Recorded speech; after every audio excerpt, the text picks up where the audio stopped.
السلام علیکم ورحمۃ اللہ وبرکاتہ۔ اعوذ باللہ من الشیطان الرجیم۔ بسم اللہ الرحمن الرحیم۔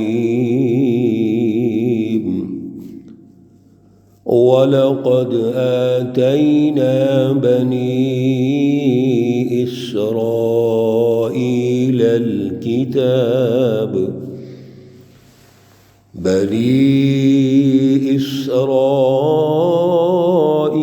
الكتاب والحكم والنبوة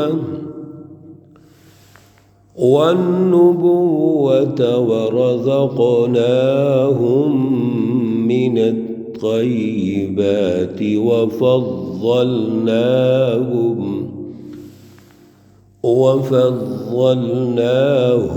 على العالمين۔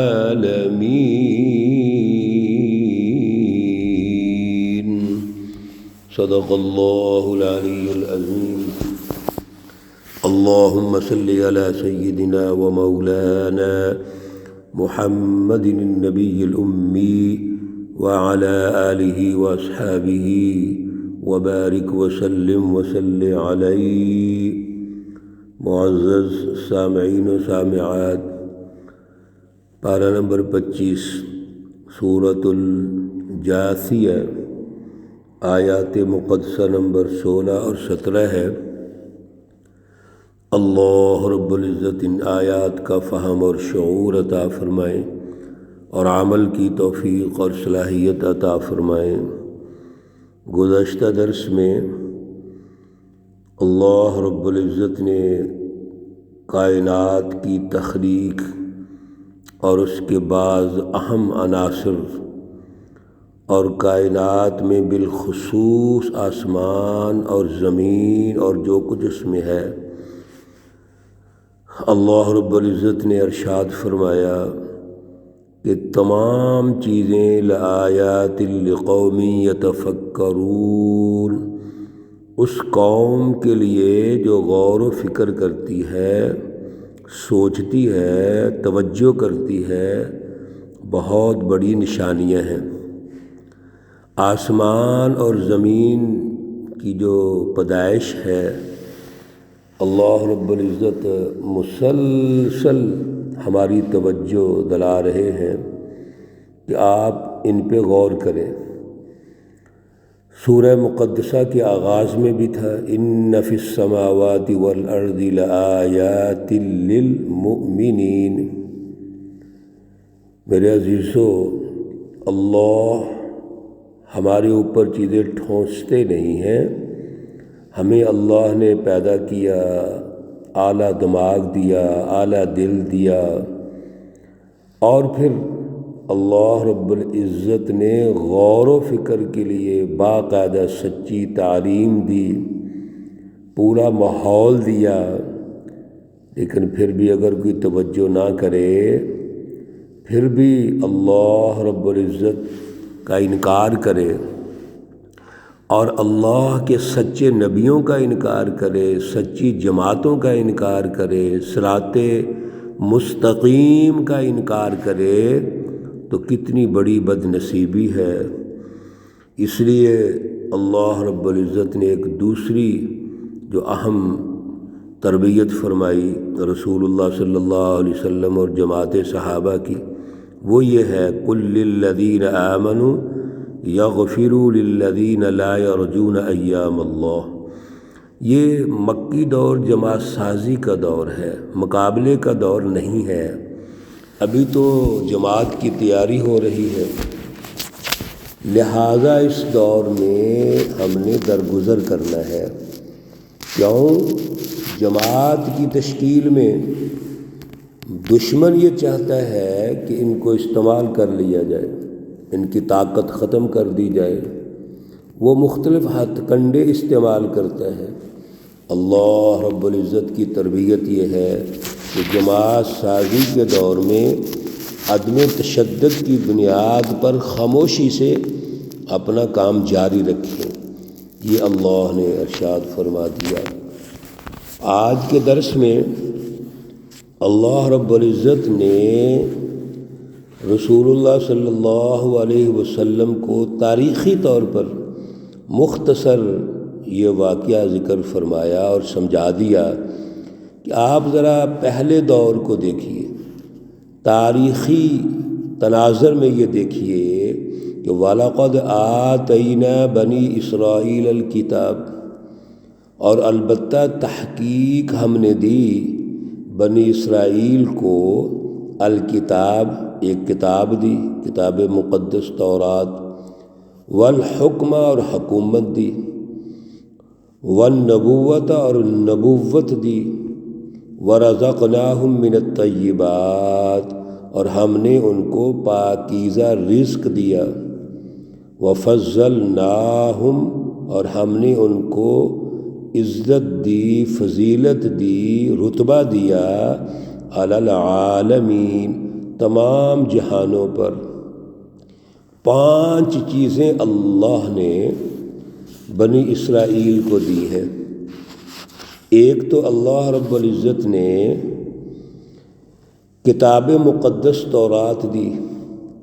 اب جو کتاب مقدس ہے اس کی رٹ ہونی چاہیے، وہ تو سچی کتاب ہے، دانائی کی کتاب ہے، عقل کی کتاب ہے، سچی تعلیم ہے۔ تو وہ سچی تعلیم صرف بطور فلسفہ دیا، وہ اعلیٰ فلسفی بھی ہے۔ اب ضرورت اس بات کی ہے، اس کا نظام ہونا چاہیے، تو اللہ نے اس کے لیے حکومت دی۔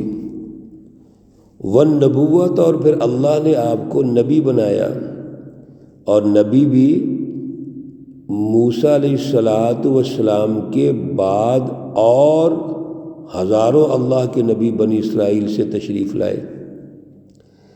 اللہ رب العزت نے باقاعدہ جو کتاب ہے تورات، وہ بنی اسرائیل میں موسیٰ علیہ السلام کو عطا فرمائی۔ اس سے پہلے حضرت یوسف علیہ السلام حکومت بنا چکے ہیں، اور آپ نے باقاعدہ ایک سیاسی اور معاشی نظام تشکیل دیا۔ لیکن کتاب مقدس جو ہے وہ حضرت موسیٰ علیہ السلام کو دی۔ پھر موسیٰ علیہ السلام نے باقاعدہ فرعون سے نجات حاصل کرنے کے بعد ایک سسٹم بنایا، اور یوشع بن نون جو ہیں انہوں نے حکومت قائم کی۔ اللہ نے یہ تمام نعمتیں بنی اسرائیل میں رکھیں، کتاب، حکومت، نبوت، اور پھر رزق، پاکیزہ رزق۔ دنیا کے اندر اگر کامیابی ضروری ہے تو اس کے لیے 3 چیزیں ضروری ہیں: اعلیٰ فلسفی، اعلیٰ پروگرام، سچی تعلیم، وہ کتاب ہے۔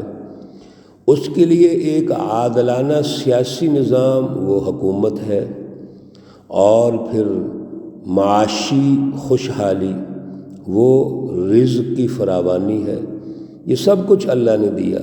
وَفَضَّلْنَاهُمْ عَلَى الْعَالَمِينَ، اور پھر تمام جہانوں پر اللہ نے ان کو فضیلت دی، عزت دی۔ میرے عزیزو یاد رکھیے، عزت، فضیلت 3 چیزوں میں رہی ہے۔ آج بھی ایسے ہم نے انالیسس کرنا ہے۔ اگر ہمارے پاس اعلیٰ تعلیم ہے، سچی تعلیم ہے، جو انسانی ضروریات، انسانی اقدار اور انسانیت کی مینجمنٹ کرتی ہے، جس سے انسانیت ترقی کرتی ہے، اس کے حقوق پورے ہوتے ہیں، اسی کو ہم سائنس کہتے ہیں۔ جدید کتنا بھی ادوار آ جائیں، آج کے بعد بھی اگر انسانیت بھوکی اور پیاسی ہے تو کوئی فائدہ نہیں سائنس کا۔ سائنس ہے یہ کہ اللہ رب العزت نے جو چیزیں پیدا کی ہیں ان کو دریافت کیا جائے، ان پر ریسرچ کی جائے، اور انسانیت کے لیے مفید بنایا جائے۔ اور جو ریسرچ بڑھے گی، اللہ کی کائنات ترقی کرے گی۔ اللہ نے انسان کو اس لیے اپنا نمائندہ بنایا ہے، جانشین بنایا ہے۔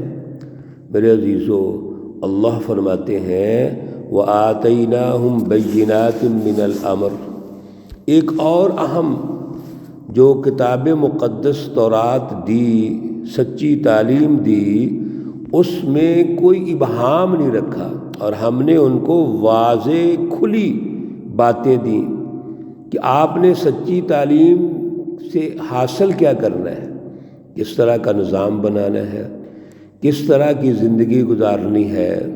اللہ نے تمام شعبہ جات کی تعلیم دے دی۔ پھر انہوں نے کیا کیا؟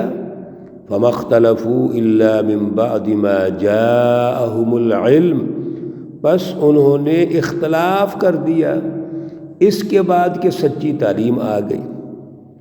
اور اختلاف کی وجہ کیا ہے؟ بغیم بینہم، آپس کی ضد کی وجہ سے۔ اختلاف کی وجہ ضد، تکبر، غرور، میں نہ مانوں، یہ اختلاف کی وجہ ہے۔ اللہ فرماتے ہیں ان ربک یقضی بینہم، بے شک آپ کا رب فیصلہ کرے گا ان کے درمیان، یوم القیامت، قیامت کے دن، فیما کانوا فیہ یختلفون، جن باتوں میں وہ جھگڑتے ہیں، اختلاف کرتے ہیں، اللہ قیامت کے دن فیصلہ کر دیں گے۔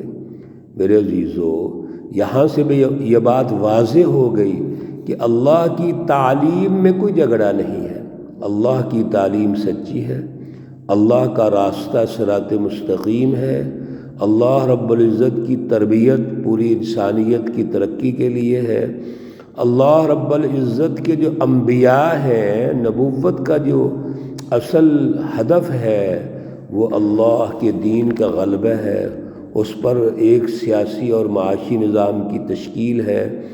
اب اگر اس میں کوئی اختلاف کرتا ہے، طبقات پیدا کرتا ہے، وسائل پر قبضہ کر کے انسانوں کو غلام بناتے ہیں، ظلم پیدا کرتے ہیں، شرک پیدا کرتے ہیں، اللہ کا انکار کرتے ہیں، یا دین کو اختیار کرنے کے بعد اس میں اختلاف پیدا کر دیتے ہیں، نفاق پیدا کرتے ہیں، تو یہ اللہ کہتے ہیں قیامت کے دن ان کے درمیان فیصلہ ہو جائے گا، اللہ خود فیصلہ کریں گے۔